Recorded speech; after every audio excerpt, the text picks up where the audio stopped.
아멘. 오늘은 그동안 우리가 함께 보았던 이 사도행전 말씀의 그 대단원의 막을 내리는 마지막 말씀입니다. 바울은요, 하나님께서 그에게 주셨던 그 마지막 사명, 내가 예루살렘에서 나의 일을 증언한 것 같이 로마에서도 증언하여 하리라. 이 말씀을 마음에 품었고, 그리고 로마의 황제 가이사 앞에서 이제 복음을 증거하기 위해서 드디어 로마에 도착하게 되었습니다. 물론 이제 바울은 여전히 갇힌 자였고 또 지금 죄수의 신분이었기에 자유가 없었어요.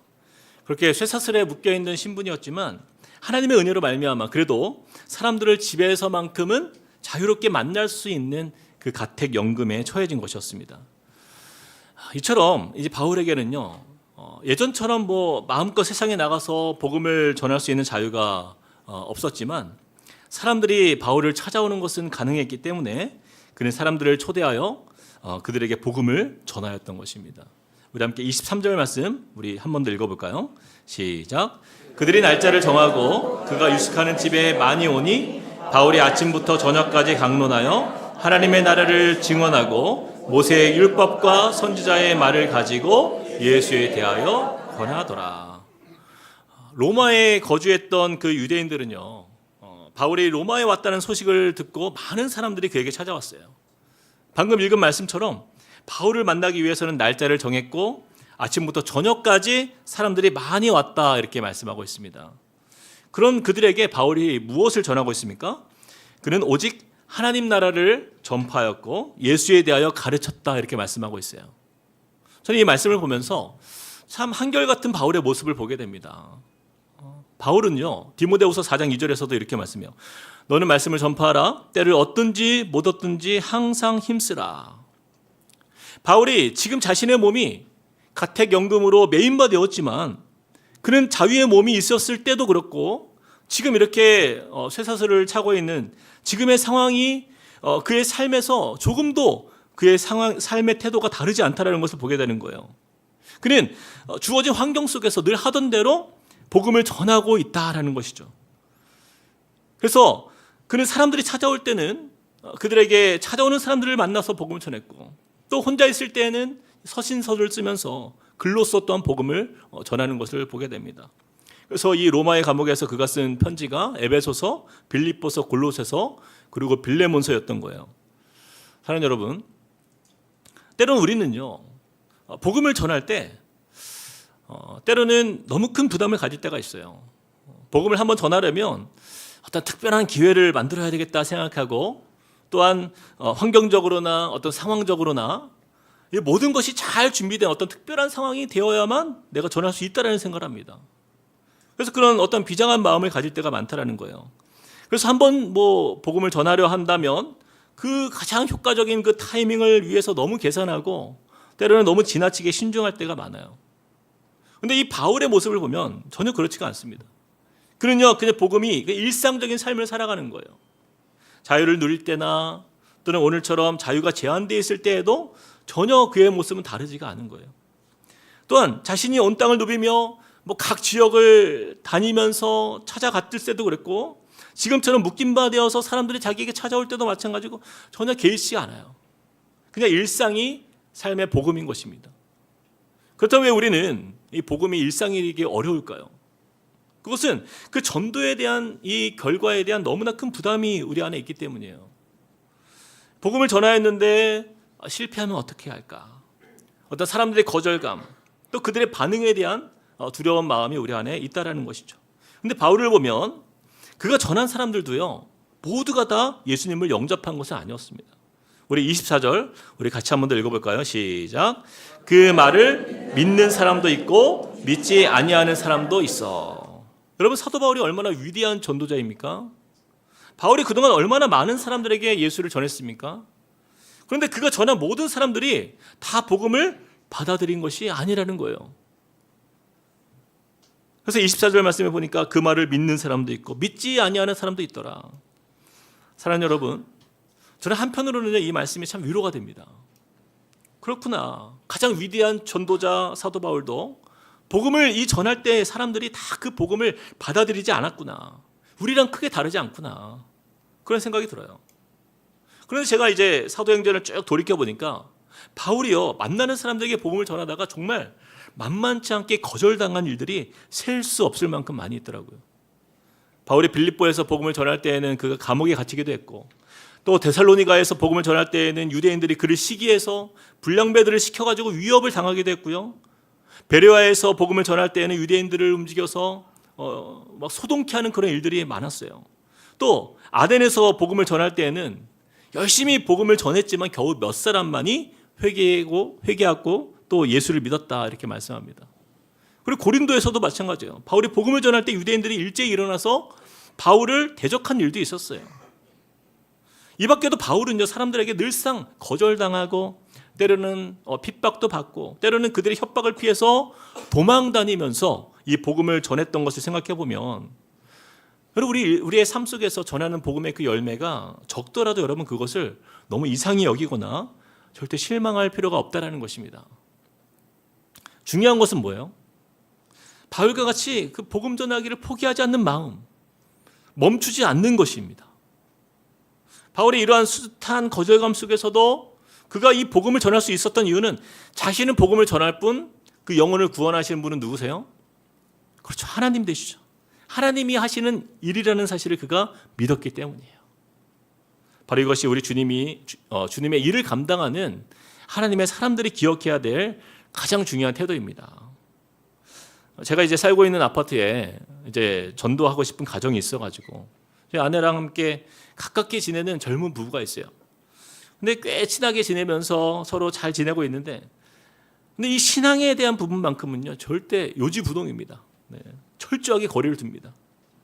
들어갈 빈틈이 없어요. 벌써 3년이 넘어가는데도 그렇게 좀 가깝게 지내고 서로 왕래하면서 그러는데도 절대 이 믿음에 대해서는 마음을 열어주지 않는 가정을 보게 될 때가 있어요. 그러나 저희 부부에게 확신이 있습니다. 우리는 전할 뿐 그들의 마음을 여시는 분은 누구예요? 하나님이신 거예요. 계속해서 우리는 그냥 좋은 이웃이 되고 그분을 그냥 사랑으로 섬기고 또 관심과 애정을 주다 보면 언젠가는 하나님께서 하나님의 때에 그 가정에 복음이 들어갈 날이 있다라고 저는 믿습니다. 사랑하는 여러분, 그래서 저는요, 우리 성도님들이 이 복음에 대해서 마음의 부담을 가지기 전에 먼저 우리가 기억해야 할 것이 하나 있다라는 거예요. 우리가 잘 아는 예수님께서 우리에게 주신 바로 그 세 계명입니다. 우리 함께 읽어볼까요? 마태복음 22장 37절에서 40절 시작. 예수께서 이르시되 내 마음을 다하고 목숨을 다하고 뜻을 다하여 주 너의 하나님을 사랑하라 하셨으니 이것이 크고 첫째 되는 계명이요 둘째도 그와 같으니 내 이웃을 내 자신같이 사랑하라 하셨으니 이 두 계명이 온 율법과 선지자의 강령이니라. 우리가 많이 잘 아는 이 말씀이죠. 예수님께서 우리에게 주신 바로 이 신앙의 근본이 바로 이 말씀입니다. 하나님을 사랑하는 것과 이웃을 사랑하는 거죠. 근데 여러분, 많은 그리스도인들이요, 우리가 행하는 모든 신앙의 행위가 다 이 사랑 안에서 시작돼야 된다는 것을 잊을 때가 있어요. 그래서 많은 분들이 이 사랑과 복음이 때로는 구분될 때가 있는 것을 우리가 보게 됩니다. 제가 예전에 어떤 찬양 집회를 갔는데 큰 집회였어요. 막 실내 경기장을 빌려가지고 거의 한 10,000명 가까운 사람들이 모인 큰 집회였는데 정말 뜨겁게 예배하고 하나님 찬양하면서 정말 은혜로운 집회였습니다. 근데 이 집회를 마치고 나가는데 이제 버스를 타려고 하는데 정말 아수라장인 거예요. 아니, 서로 타려고 막 밀치고 밀고 막. 근데 그 버스를 타는 자리에 그 집회에 참석한 사람들만 있는 게 아니라 일반 시민들도 그 차를 타려고 기다리는 분들도 있었어요. 근데 그렇게 서로 막 아웅다웅 그 차를 타기 위해서 막 몰려드는데 그들이 우리 믿는 성도들에 대해서 어떤 마음이 들었을까? 제 마음이 너무나 안타깝더라고요. 방금 전까지 막 그렇게 눈물을 흘리면서 감격 속에서 하나님께 막 찬양하고 은혜로웠던 모습은 온데간데 없고 어떤 뭐 사랑의 배려나 양보나 헌신 전혀 조금도 보이지 않는 거예요. 여러분, 바로 이 모습이 이 반쪽짜리 신앙을 가진 성도들의 모습이 아닌가 그런 생각이 드는 거예요. 하나님은 정말 사랑합니다. 하나님을 사랑하는 마음은 정말 넘쳐서 막 그렇게 와서 예배하고 하나님 찬양합니다. 근데 이웃에 대해서는 그렇게 크게 관심이 없어요. 근데 하나님께서 과연 그들의 예배를 기뻐 받으실까? 그런 의문이 생기는 거예요. 그리고 그 사이에 그 당시에 그곳에서 이렇게 아마 시민들은 되게 당황했을 것 같아요. 막 사람들이 막 몰려오는데 막 밀치고 막. 아니 그 한 시민에게 나중에 어떤 한 성도님이 교회 한번 가보자고 얘기했을 때 과연 그분이 좋은 마음으로 마음을 열고 교회에 갈 수 있는 마음이 있을까요? 여러분 복음을 전하는 것도 마찬가지예요. 우리가 하나님을 사랑하여서 그 말씀에 순종함으로 복음을 전하는 것뿐만 아니라 우리가 어디까지 나아가야 됩니까? 우리의 목적은요. 이웃을 사랑하는 마음을 갖는 것이 가장 우선입니다. 그 사랑 자체가 우리의 목적이 돼야 돼요. 즉 복음은 무엇에서부터 시작이 됩니까? 사랑에서 시작이 되는 거예요. 근데 어떤 성도님들은 복음을 전할 때 이 복음의 열정이 사랑의 마음을 앞지를 때가 있어요. 오직 전도하는 것만 목적이 있는 거예요. 교회에 나오면 된다, 끝이다 이렇게 생각하는 사람도 있어요. 물론 그것이 영혼 구원의 어떤 목적을 가지고 우리가 섬기는 귀한 일이지만 그러나 문제는 무엇입니까? 만약에 그렇게 했을 때 그 전도 대상자가 복음을 거절했을 때는요 바로 어려움이 나타나는 거예요. 제가 예전에 전도하면서 만난 한 젊은 남자분이 있었는데 전에 교인들에게 이런 상처를 받았다 저에게 이런 이야기를 해주더라고요. 제가 목사라서 그런 얘기를 했는지 모르겠지만 동네 근처에 사는 어떤 분이 자신에게 정말 친절하게 막 다가와주고 막 음식도 가져다 주시고 막 계속 챙겨주시는 거예요. 너무 고마웠대요. 너무 잘해주시니까.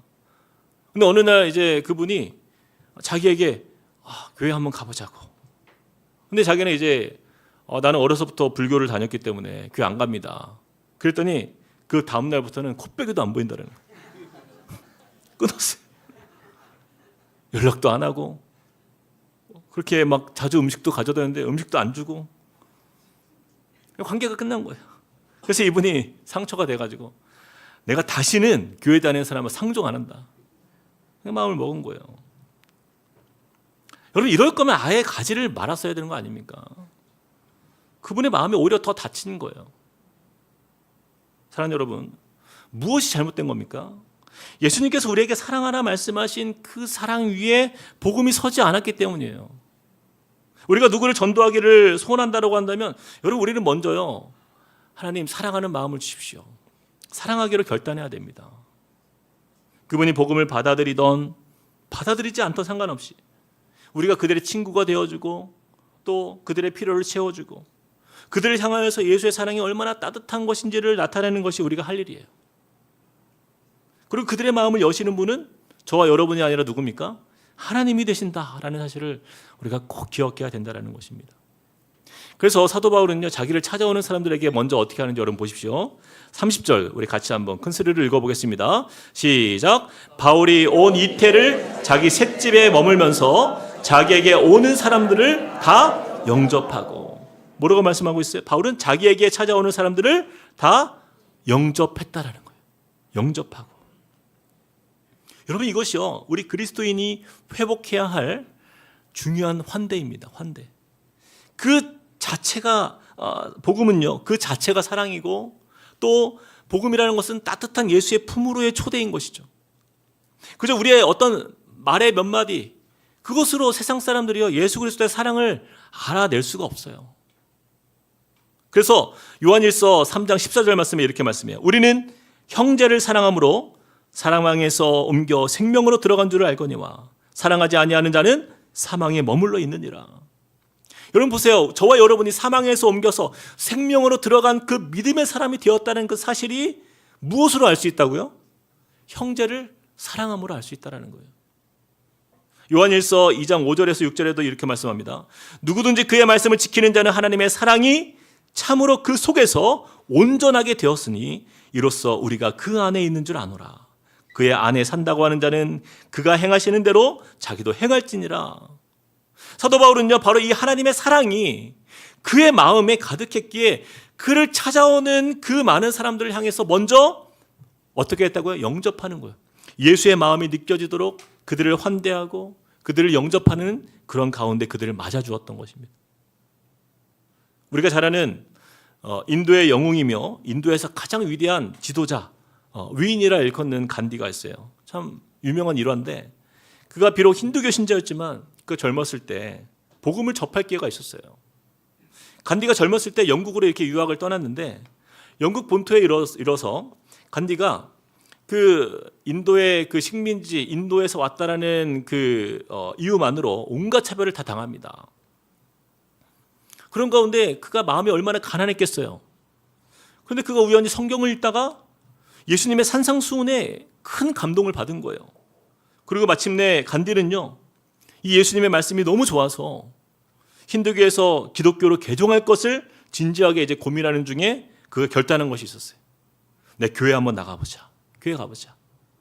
말씀이 너무 좋으니까. 그래서 주일이 되어서 이제 교회를 찾아갔는데 예상치 못한 어려움을 경험합니다. 영국 식민지 인도에서 왔다는 이유로 교회에서 예배당에 들어가 보지도 못하고 사람들에게 문전박대를 당한 거예요.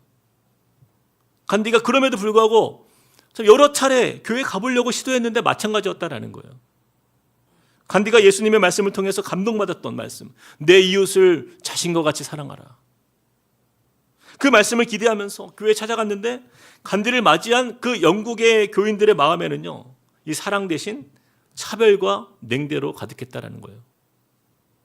이에 크게 실망한 간디가요, 기독교로 개종하는 것을 포기했다라는 거예요.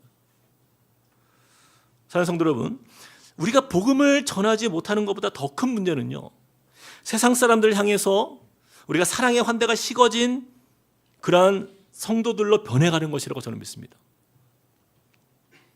그리스도인들을 만나도 그 예수님의 따뜻한 온기를 느낄 수 없는 그런 식어진 세대, 그런 성도들, 그런 목회자, 그런 사람들이 가득한 교회라고 한다면요, 여러분, 그들이 어디 가서 하나님의 나라의 어떤 풍성함을 이해할 수 있을까요?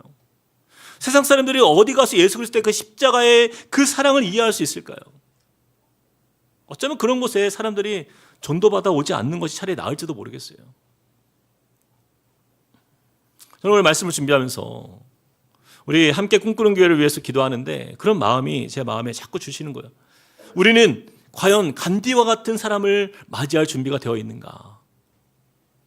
그래서 제 마음에 그런 기도가 되는 거예요. 세상에서 수없이 지친 그 많은 영혼들이 우리 함께 꿈꾸는 교회에 와서 그 예수의 사랑을 경험하고 하나님의 그 따뜻한 사랑의 환대를 받고 그렇게 영접받는 그런 은혜를 누리는 교회가 될 수 있도록 하나님 그렇게 도와주십시오.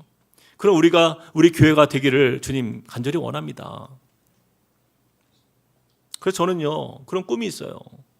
우리 함께 꿈꾸는 교회는요, 세상의 교회와 달라야 한다고 믿습니다.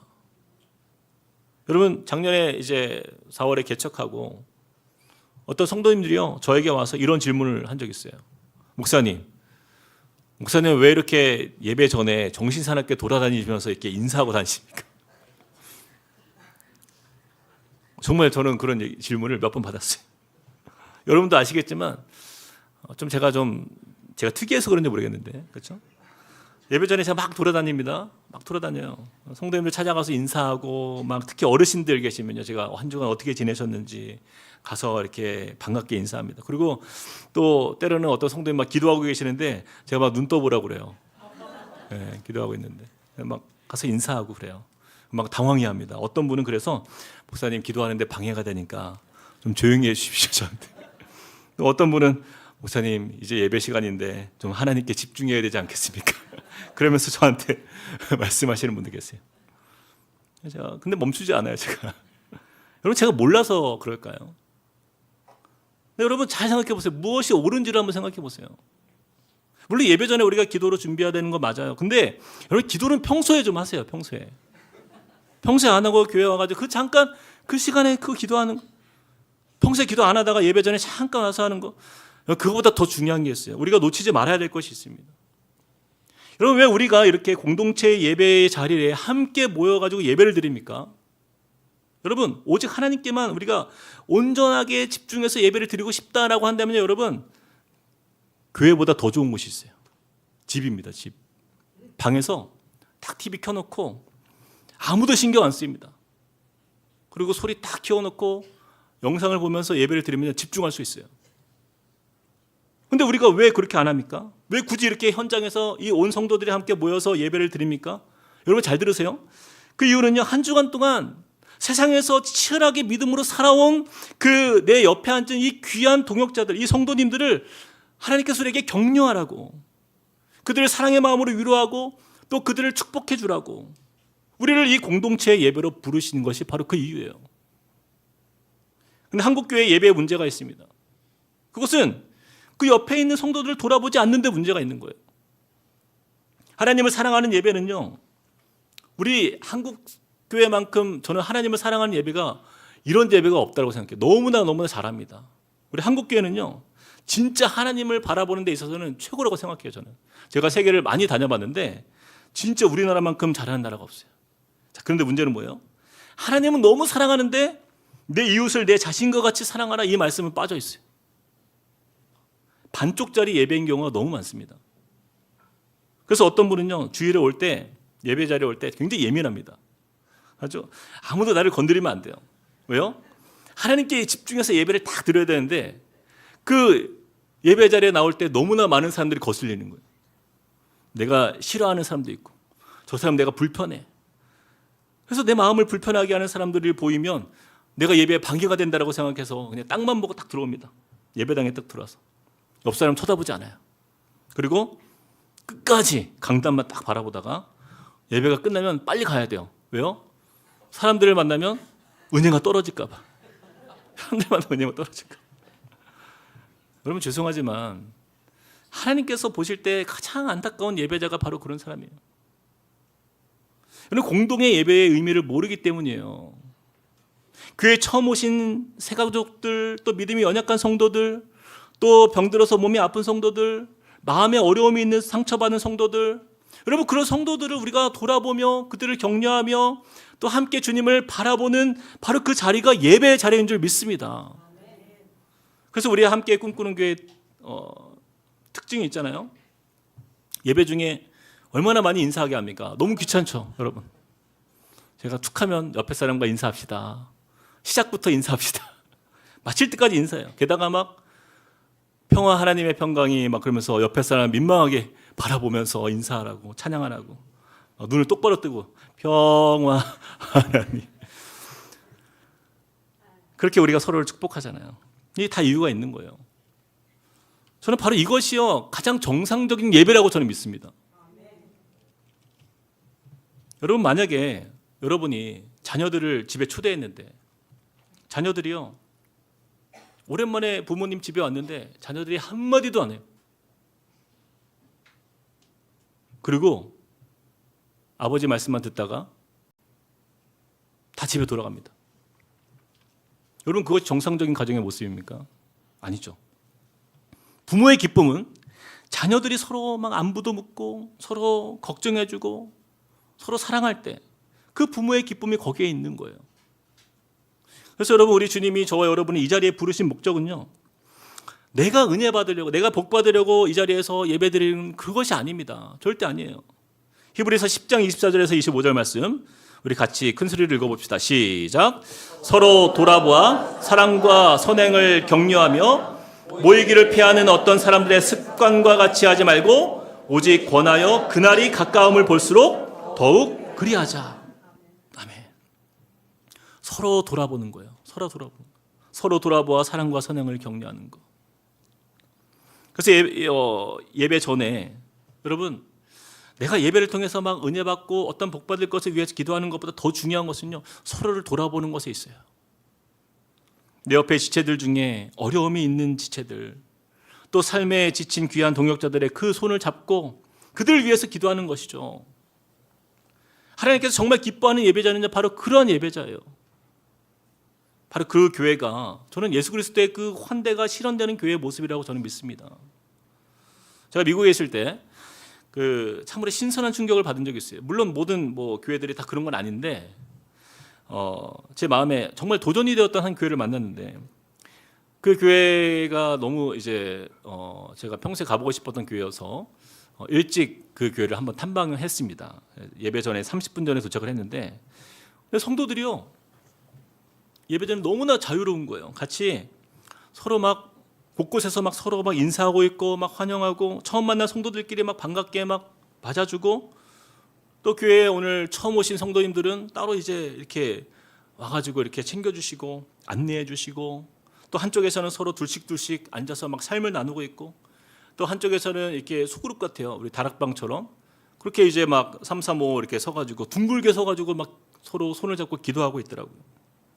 또 개인으로 기도하시는 분도 계시고, 또 말씀을 따로 혼자서 앉아서 말씀 보는 분도 계시고, 너무 자유로운 분위기인데 너무나 그 가운데에서 저는 하나님의 사랑이 느껴지는 거예요. 서로를 얼마나 반가워하는지 그냥 보는 것만으로도 제 마음 가운데 은혜가 넘치더라고요. 그러다가 이제 예배가 곧 시작한다는 표시로 우리 교회처럼 이제 예배 전에 우리 찬양 뮤직비디오가 나오잖아요. 그러니까 자연스럽게 다들 자리에 앉아가지고 이제 예배가 이제 시작되기를 이제 기다리더라고요.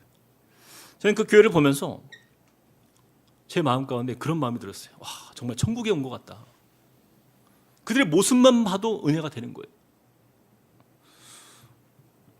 사랑하는 성도 여러분, 그래서 저는요, 우리 함께 꿈꾸는 교회 예배를 준비하는 우리 모든 성도님들의 모습 속에서 그 영접과 환대가 가득한 시간이 우리 안에 있길 소망합니다.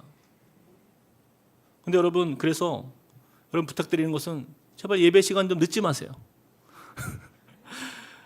환대를 하고 싶어도 늦게 오니까 할래야 할 수가 없어요. 그래서 저희 교회가 예배 전에 이렇게 찬양으로 이렇게 뮤직비디오가 나오잖아요. 그 전까지는요, 여러분 서로 반갑게 영접해 주시고 따뜻하게 환대해 주세요. 필요하면 여러분 좀 찾아가서 좀 그분의 손을 잡고 또 기도도 해주시고, 한 주간 뭐 걱정되었던 일들, 어떤 그런 성도들이 있으면 그 옆에서 같이 가서 좀 위로도 해주시고, 그 예수의 이 따뜻한 사랑이 우리 공동체 안에서 이게 웜업이 되는 거예요. 그래서 우리가 공동체 예배로 시작될 때에 이미 우리는 사랑의 기쁨이 충만한 상태에서 하나님을 바라보면서 그 하나님의 그 은혜의 자리로 우리가 깊이 나아갈 수 있는 것입니다. 바로 그때 저는요, 예배 가운데 놀라운 하나님의 치유와 회복이 일어날 줄 믿습니다. 저는 우리 함께 꿈꾸는 교회가 그런 진정한 사랑의 환대가 넘치는 교회가 되기를 소망합니다. 그래서 여러분, 이제는요, 우리의 선입견을 좀 빨리 버리셔야 돼요. 과거에 여러분이 어떤 뭐 전통적인 교회에서 또 혹은 어떤 엄숙한 예배를 어떻게 들으셨는지는 저는 모르겠어요. 저는 알 수 없지만 여러분 그거 다 잊으세요. 다 잊으세요. 우리 부모의 가장 큰 행복이 어디 있다고요? 자녀들이 서로 사랑할 때. 우리 하나님 아버지가 가장 기뻐하는 예배의 준비의 모습은요, 우리가 서로를 돌아보는 자리일 수 있어요. 하나님은 하나님의 자녀들이 모인 이 자리가 사랑이 넘치기를 정말 바라십니다. 그렇게 그 사랑하는 모습들이, 그것이 뭐예요? 복음이 되는 거예요. 그 삶이 복음으로 흘러가는 거예요. 그것이 우리 일상의 삶으로 세상 가운데 보여지는 거예요. 바로 그것이 여러분 복음입니다. 요한복음 13장 34절 말씀 35절까지 같이 한번 읽어봅시다. 시작. 새 계명을 너희에게 주노니 서로 사랑하라. 내가 너희를 사랑한 것 같이 너희도 서로 사랑하라. 너희가 서로 사랑하면 이로써 모든 사람이 너희가 내 제자인 줄 알리라.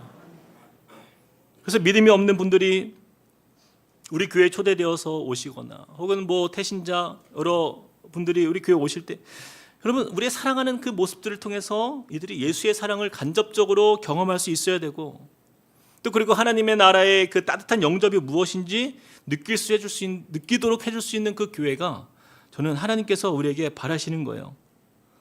사랑하는 여러분, 이 사도행전이 오늘 이렇게 마무리가 되는데, 이 사도행전의 마지막 말씀을 여러분 잘 보시면 이렇게 말씀합니다. 바울이 온 이태를 자기 셋집에 머물면서 자기에게 오는 사람을 다 영접하고, 그리고 나서 뭐예요?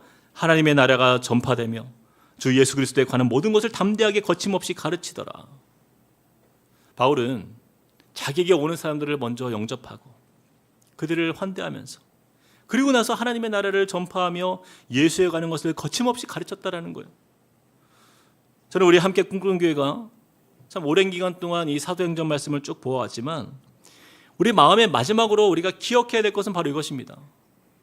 예수의 사랑으로 섬기는 곳에서 하나님의 나라가 전파될 것이에요. 예수의 사랑으로 섬기는 곳에서 예수의 이름이 증거될 줄로 믿습니다. 성경에서의 사도행전은 오늘로 마무리가 되지만, 우리의 행전은 그래서 이제부터 시작이 돼야 돼요. 우리를 통해서 그리스도의 복음이 따뜻한 사랑의 그릇에 담겨서 우리가 나아가는 모든 발걸음마다 또 온 세상과 열방을 향해서 그렇게 주의 사랑이 증거되는 것, 바로 그곳에 쓰임받는 저와 여러분들 되시길 주님의 이름으로 축복드립니다. 우리 같이 이 시간 찬양하시겠습니다. 우리 들은 말씀 기억하면서 아버지 당신의 마음이 있는 곳에 우리 이 찬양 드리면서 우리 하나님께서 우리에게 주신 그 아버지의 마음, 또 하나님께서 우리에게 바라시는 주님의 마음을 함께 우리 고백하며 찬양하길 원합니다.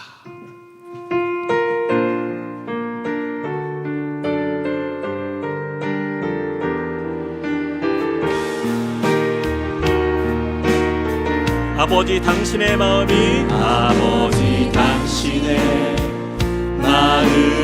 있는 곳에 나의 마음이 있기를 원해요.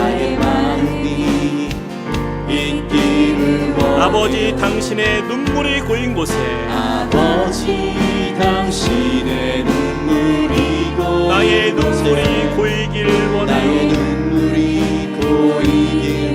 아버지 당신이 바라보는 영혼에게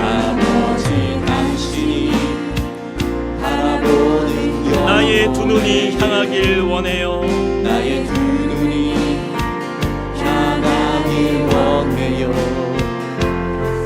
아버지 당신이 물고 있는 어느 땅에 나의 두 발이 향하길 원해요. 나의 마음이 아버지의 마음아, 내 모든 뜻 아버지의 뜻이 될 수 있기를 나의 온 몸이 아버지의 마음을 알아. 내 모든 삶 당신의 삶. 한 번 더 고백합시다. 아버지 당신의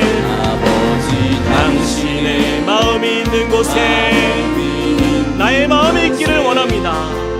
나의 마음이 있기를 원해. 아버지 당신의 눈물이 고인 곳에 나의 눈물이 고이길 원해요. 아버지 당신이 바라보는 영혼에게 나의 두 눈이 향하길 원해요. 아버지 당신이 울고 있는 어두운 땅에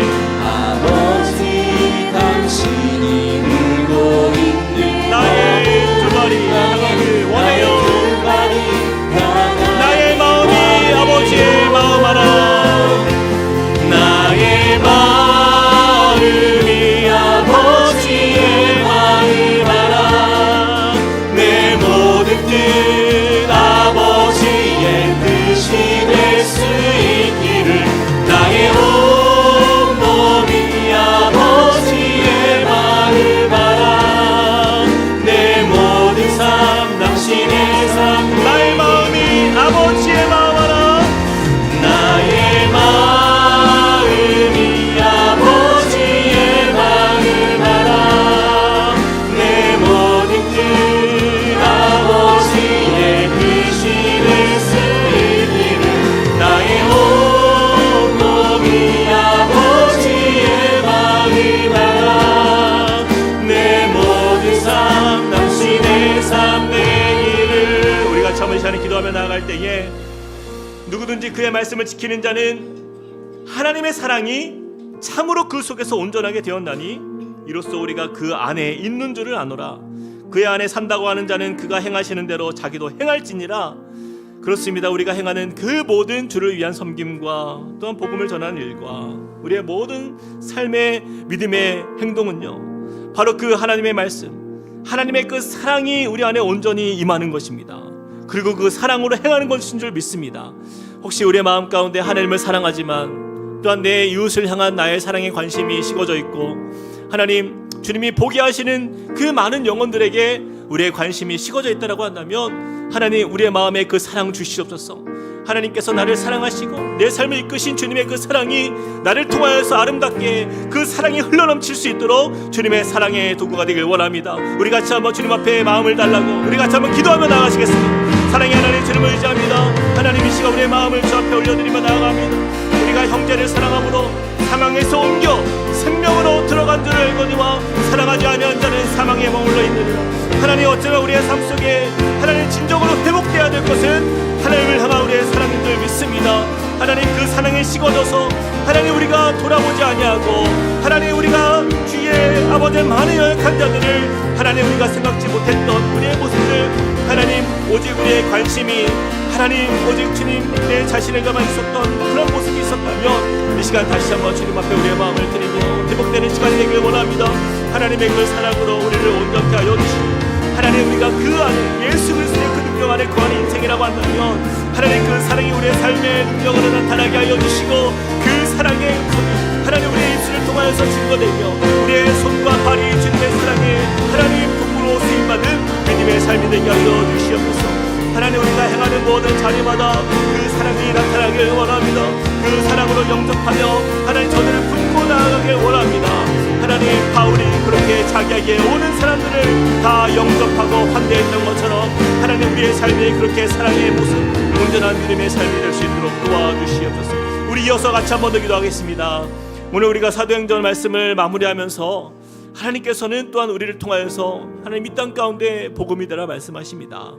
우리 함께 꿈꾸는 교회, 우리 교회가 이곳에 세워진 이유는 이 지역과 또한 이 땅과 더 나아가서 이 나라와 민족과 열방과 땅 끝까지 이르러 주 예수 그리스도의 복음이 증거되는 것인 줄 믿습니다.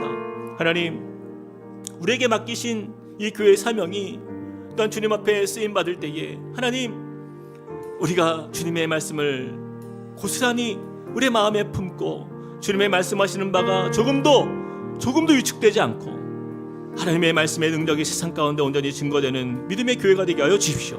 우리 함께 꿈꾸는 교회를 통해서 우리 이웃과 또한 이 지역과 또한 열방을 향한 선교의 복음의 열정들이 식어지지 아니하고 하나님 그 사랑이 온 세상 가운데 아름답게 드러나는 하나님 복음의 교회가 될 수 있도록 은혜를 달라고 우리 같이 한 번 더 기도하겠습니다. 사랑의 하나님 감사합니다. 하나님 우리 사도행전 말씀을 통하여서 하나님 우리에게 주신 귀한 은혜의 말씀들을 우리의 마음에 품고 나아갑니다. 우리가 나아가는 모든 자리마다 하나님 주님의 영광과 은혜가 나타나게 하여 주시옵소서. 하나님의 사랑의 메시지가 되어서 하나님 우리 함께 꿈꾸는 교회가 그렇게 주님을 사랑하며 섬기며 하는 복음의 열정 안에 거하게 하여 주시고 그 사랑을 증거하는 교회가 되게 하여 주시고 우리가 나아가는 모든 발걸음들이 하나님 그 믿음의 발걸음 되어서 하나님 주님의 나라가 세워지고 하나님 정말 무너졌던 많은 영혼들의 하나님 인생 위에 하나님 구원의 역사가 일어나며 하나님 부흥의 물결이 일어나며 하나님 회복의 역사가 나타나며 치유의 역사가 나타나는 함께 꿈꾸는 교회가 되게 하여 주시옵소서. 하나님 우리가 주님의 부르신 바 되어서 가나 말씀하신 그곳에서 하나님 복음의 씨앗을 뿌리며 눈물의 씨앗을 뿌리며 그리스도의 사랑의 음성이 하나님 그곳에 선포되어지는 하나님의 교회가 될 수 있도록 주여 은혜 더하여 주시옵소서. 우리 가운데 그런 놀라운 주님의 사랑의 은혜가 하나님 넘쳐날 줄 믿습니다. 하나님 그렇게 우리를 세워주시고 주님 인도하여 주시옵소서. 주여 함께하여 주시옵소서. 우리 다 함께 그 자리에 일어나서 우리 찬양하며 나아가시겠습니다. 모든 민족에게 주 성령 부어주소서. 모든 민족에게 주 성령 부어주소서. 하나님의 백성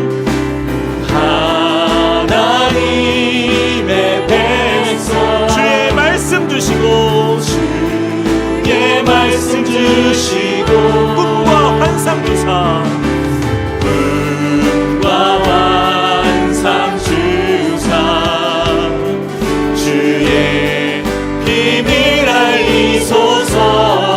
우리 믿사오니 우리 믿사오. 하늘이 주의 날 선포케 하소서.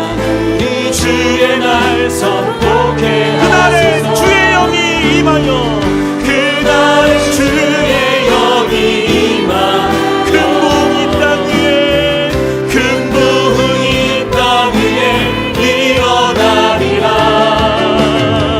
모든 영혼 깨어 일어날 때 주 예수를 부르는 자 구원되리라.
사랑과 은혜 하나님 감사합니다.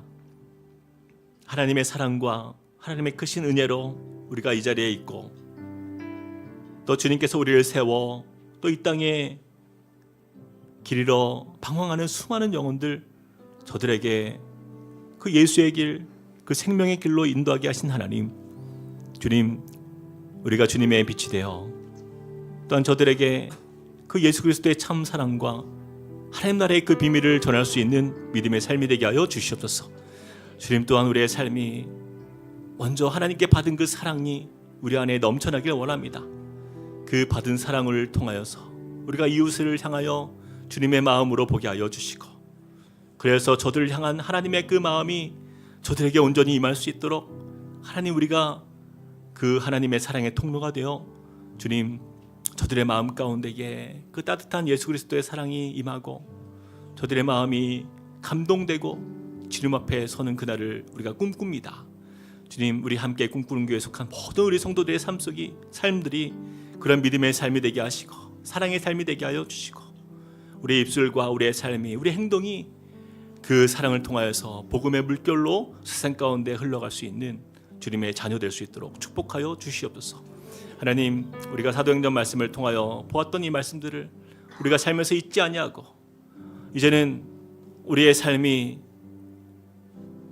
복음을 들고 나아가는 믿음의 행전이 되어서 우리가 서는 그곳마다 하나님의 놀라운 역사와 또 하나님의 살아계심이 증거되는 믿음의 삶이 되도록 또 우리를 축복하여 주시옵소서.